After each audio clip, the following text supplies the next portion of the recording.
आज हम भगवान बृहस्पति जी की कहानी सुनेंगे। इस व्रत को करने से घर में सुख शांति धन और वैभव आता है। तो चलिए सुनते हैं। अथ श्री बृहस्पतिवार व्रत कथा। भारतवर्ष में एक प्रतापी और दानी राजा राज्य करता था।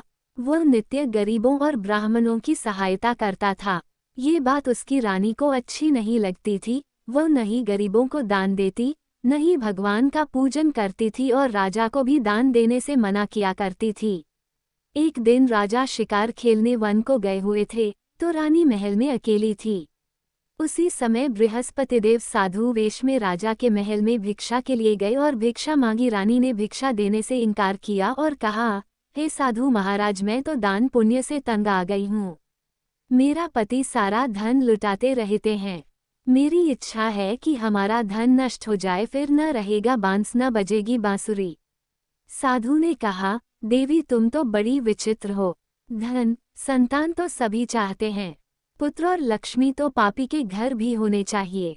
यदि तुम्हारे पास अधिक धन है तो भूखों को भोजन दो, प्यासों के लिए प्याऊ बनवाओ, मुसाफिरों के लिए धर्मशालाएं खुलवाओ। जो निर्धन अपनी कुंवारी कन्याओं का विवाह नहीं कर सकते उनका विवाह करा दो। ऐसे और कई काम हैं जिनके करने से तुम्हारा यश लोक परलोक में फैलेगा।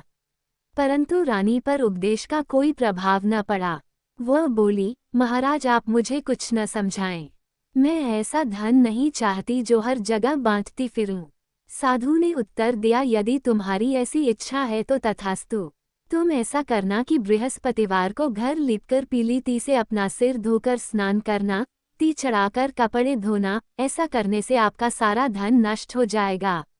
इतना कहकर वह साधु महाराज वहां से आलोप हो गए। साधु के अनुसार कई बातों को पूरा करते हुए रानी को केवल 3 बृहस्पतिवार ही बीते थे कि उसकी समस्त धन संपत्ति नष्ट हो गई। भोजन के लिए राजा का परिवार तरसने लगा। तब एक दिन राजा ने रानी से बोला कि हे रानी, तुम यहीं रहो, मैं दूसरे देश को जाता हूँ, क्योंकि यहाँ पर सभी लोग मुझे जानते हैं।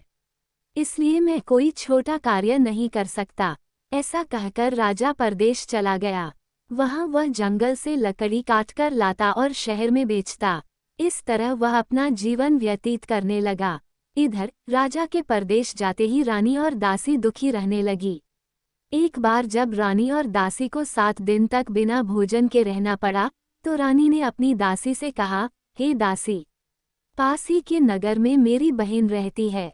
वह बड़ी धनवान है। तू उसके पास जा और कुछ ले आ, ताकि थोड़ी बहुत गुजर बसर हो जाए। दासी रानी की बहन के पास गई। उस दिन गुरुवार था और रानी की बहन उस समय बृहस्पतिवार व्रत की कथा सुन रही थी। दासी ने रानी की बहन को अपनी रानी का संदेश दिया, लेकिन रानी की बड़ी बहन ने कोई उत्तर नहीं दिया। जब दासी को रानी की बहन से कोई उत्तर नहीं मिला तो वह बहुत दुखी हुई और उसे क्रोध भी आया। दासी ने वापस आकर रानी को सारी बात बता दी। सुनकर रानी ने अपने भाग्य को कोसा। उधर रानी की बहन ने सोचा कि मेरी बहन की दासी आई थी, परंतु मैं उससे नहीं बोली, इससे वो बहुत दुखी हुई होगी। कथा सुनकर और पूजन समाप्त करके वह अपनी बहन के घर आई और कहने लगी, हे बहन, मैं बृहस्पतिवार का व्रत कर रही थी। तुम्हारी दासी मेरे घर आई थी, परंतु जब तक कथा होती है तब तक न तो उठते हैं और न ही बोलते हैं, इसलिए मैं नहीं बोली। कहो दासी क्यों गई थी? रानी बोली, बहन तुमसे क्या छिपाऊं, हमारे घर में खाने तक को अनाज नहीं था। ऐसा कहते कहते रानी की आंखें भर आई। उसने दासी समेत पिछले 7 दिनों से भूखे रहने तक की बात अपनी बहन को विस्तार पूर्वक सुना दी। रानी की बहन बोली, देखो बहन, भगवान बृहस्पतिदेव सबकी मनोकामना को पूर्ण करते हैं। देखो, शायद तुम्हारे घर में अनाज रखा हो।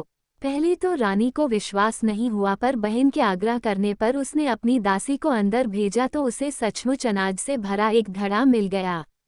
ये देखकर दासी को बड़ी हैरानी हुई। दासी रानी से कहने लगी, हे रानी, जब हमको भोजन नहीं मिलता तो हम व्रत ही तो करते हैं, इसलिए क्यों न इनसे व्रत और कथा की विधि पूछ ली जाए, ताकि हम भी व्रत कर सकें। तब रानी ने अपनी बहन से बृहस्पतिवार व्रत के बारे में पूछा।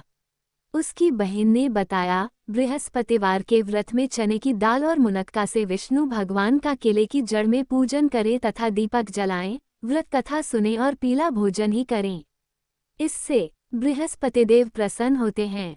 व्रत और पूजन विधि बताकर रानी की बहन अपने घर को लौट गई। 7 दिन के बाद जब गुरुवार आया तो रानी और दासी ने व्रत रखा। घुड़साल में जाकर चना और गुड़ लेकर आईं। फिर उससे केले की जड़ तथा विष्णु भगवान का पूजन किया। अब पीला भोजन कहाँ से आए, इस बात को लेकर दोनों बहुत दुखी थे। चूंकि उन्होंने व्रत रखा था, इसलिए बृहस्पतिदेव उनसे प्रसन्न थे। इसलिए वे एक साधारण व्यक्ति का रूप धारण कर 2 थालों में सुंदर पीला भोजन दासी को दे गए।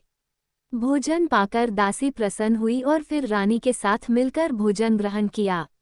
उसके बाद वे सभी गुरुवार को व्रत और पूजन करने लगी। बृहस्पति भगवान की कृपा से उनके पास फिर से धन संपत्ति आ गई, परंतु रानी फिर से पहले की तरह आलस्य करने लगी। तब दासी बोली, देखो रानी, तुम पहले भी इस प्रकार आलस्य करती थी, तुम्हें धन रखने में कष्ट होता था, इस कारण सभी धन नष्ट हो गया और अब जब भगवान बृहस्पति की कृपा से धन मिला है तो तुम्हें फिर से आलस्य होता है। रानी को समझाते हुए दासी कहती है कि बड़ी मुसीबतों के बाद हमने ये धन पाया है, इसलिए हमें दान पुण्य करना चाहिए, भूखे मनुष्यों को भोजन कराना चाहिए और धन को शुभ कार्यों में खर्च करना चाहिए, जिससे तुम्हारे कुल का यश बढ़ेगा, स्वर्ग की प्राप्ति होगी और पितृ प्रसन्न होंगे। दासी की बात मानकर रानी अपना धन शुभ कार्यों में खर्च करने लगी, जिससे पूरे नगर में उसका यश फैलने लगा।